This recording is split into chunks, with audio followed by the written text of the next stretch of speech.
Welcome, ladies and gentlemen. We want to talk today now for the first time to Michael Hudson, the Chairman and CEO of Hannan Metals, a company story out of Peru, a copper-silver story.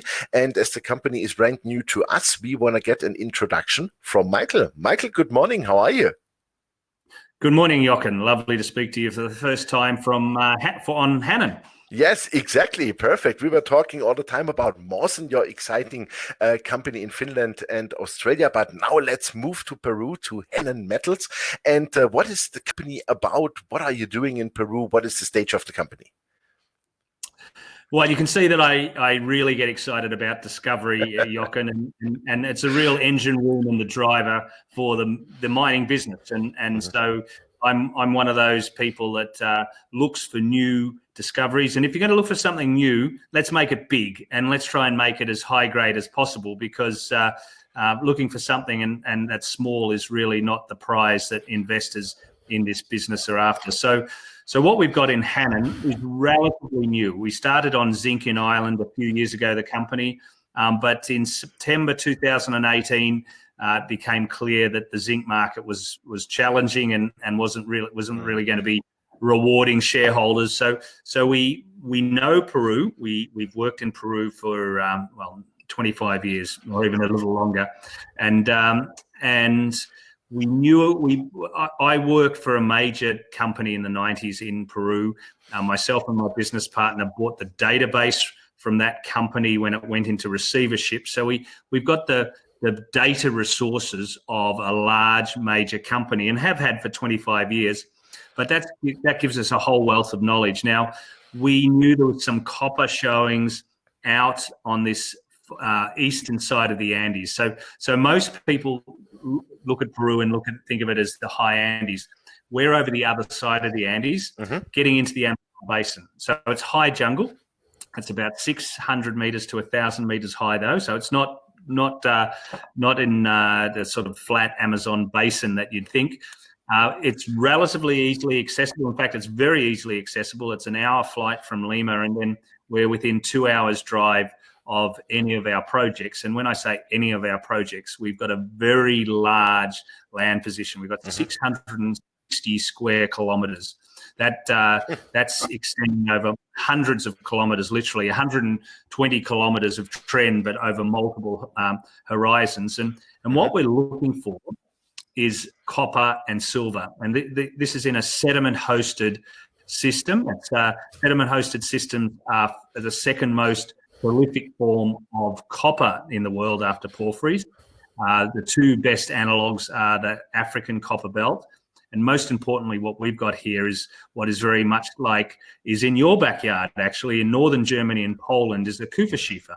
And the Kupferschiefer today is run by the Polish state, and it produces more silver than any other mine on Earth. In fact, double more than any other silver mine on Earth. Something like the 5th or 6th largest producer of copper. So that's what we're looking for. And we've got a new basin here.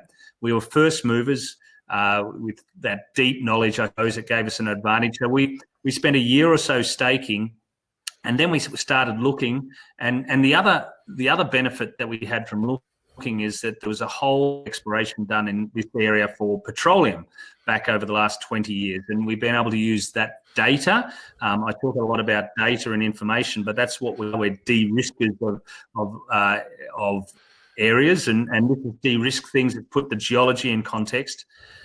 So with all this background information, we went looking only at the end of last year and the start of this year, and we found very high grades of copper, sort of 2 to 5% copper over 2 to 5 meters thickness in multiple horizons in outcrop, and certainly hundreds of boulders over that 100+ kilometers. So it is a large scale. It's high grade.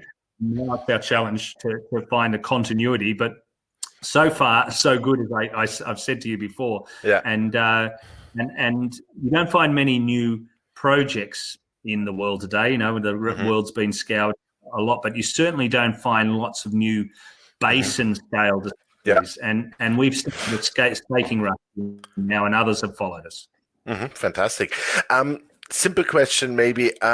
how did you find that Kupferschiefer? I mean, Kupferschiefer, as you said, is very famous here in Europe. That's right.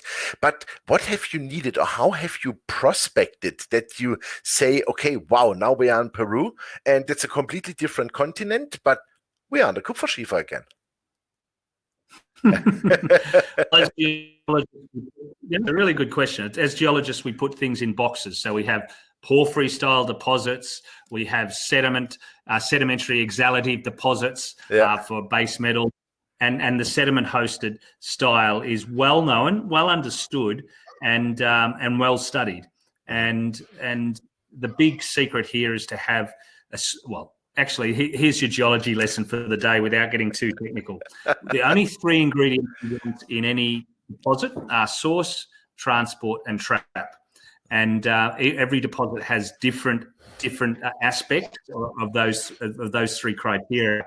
But the source here is deep basinal rocks, and you need a lot of them. So you need a basin to concentrate these low levels of copper that form in the bone. You need a transport, which are big faults and structures, and the Andes produce big faults and big structures. Mm-hmm. And then you want trap, and you want basically where you go from oxidized to reduced rocks, and that's where the copper goes bang and drops out, and that's having that seismic data and petroleum data allows us to see the source, the transport, and the trap.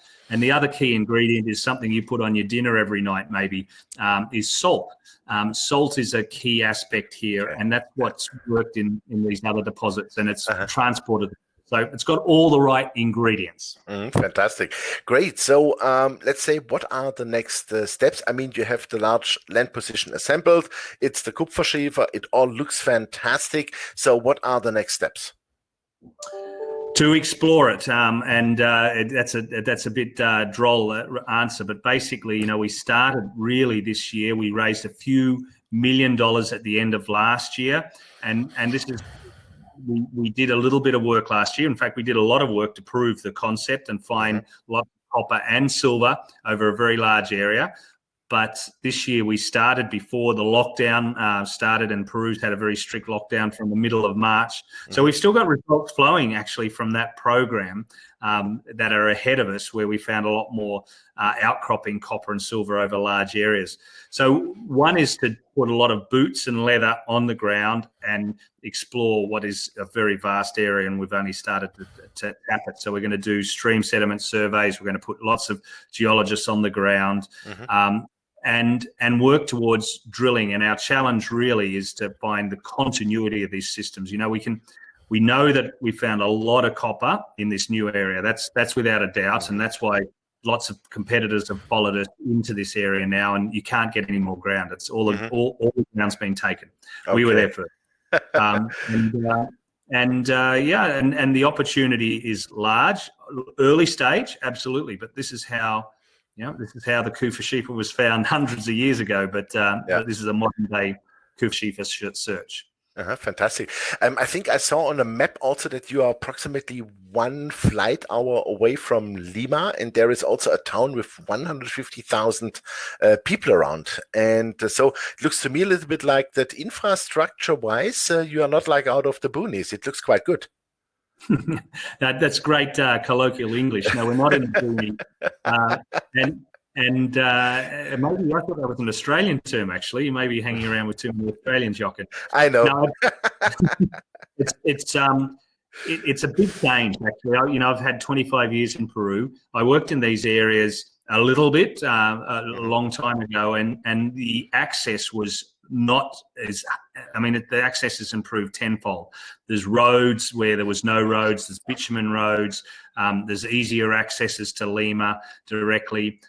These towns have grown hugely, right? And then they've got lots of flights in and out. So no, absolutely, it's a very accessible part of the world. And the other key aspect is the social aspect, right? And I think we should touch on that too, because the area hasn't been looked at. The petroleum guys I mentioned were there early, but this was a major coca growing area of the world 20 years ago. So it was very hard to get in there. People like myself didn't go in there with certainly with smaller companies. It was just too hard. Now with this infrastructure change and the change to an agrarian and a more commercial economy that doesn't rely on what it relied on in the past, it's really opened things up. But people haven't had a lot of exploration there, so it's really our responsibility to educate the people what exploration is, what mining is. Obviously, we'd like to find a mine, but at the moment we're research and development, and so we're putting in a huge effort from the social point of view to earn respect and credibility, and that's the most key point. And Peru's not easy. Not as easy as it once was, is what the explorers and miners say. But you've just got to do things very differently. And we've got lots of communities, and we've got people working in those communities. And in fact, we've had more people on the social front than the geological front at the start of this campaign. Fantastic. Last question: what does the capital structure look like? What is money in the bank, and who are your largest shareholders?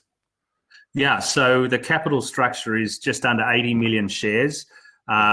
It's the money in the bank's just under $2 million. Very close to $2 million. We've got we had a 1.6 or $7 million 1 year budget. Now that's going to blow out in time because of this lockdown. So we've been obviously abiding by the lockdown, and Peru looks like it's going to start again in June. The company is well supported. Rick Rule and Sprott have been great supporters, and they saw this opportunity much earlier than many people did, and financed the company when it was really not on the radar like it is today. So it's really Sprott and insiders that have built this company up over the last year. Fantastic. Wow. That's a big sign of trust and confidence. And I would say that was a great introduction of the company. Thank you very much. And we look forward to hear a lot more news from you. Absolutely. There's a lot more to come. Fantastic. Thank you. Yeah, ladies and gentlemen, that was Michael Hudson, the chairman and CEO of Hannan Metals. And you heard it, this is a copper silver play in Peru, just a flight hour north of Lima. And yeah, the guys are financed. The guys have Rick Rule, Eric Sprott also on board, which is really fantastic to know at that early stage. And we think they're in super high prospective land, as this is also Kupferschiefer country, like we have it here in Europe with Poland and also in Germany. And yeah, we look forward to the next drills when they can restart, hopefully then in June in Peru. And we make sure that we keep you posted. Check out Hannan Metals, I can only say. Michael, thank you very much. All the best. And yeah, all the best to Australia, of course. And excuse my slang. Too many Australians around. All the best for you. And we look forward to the next interview then with Hannan Metals. That's great. Thanks, Jochen. Thank you. Yeah. Bye-bye from Switzerland. Thank you very much.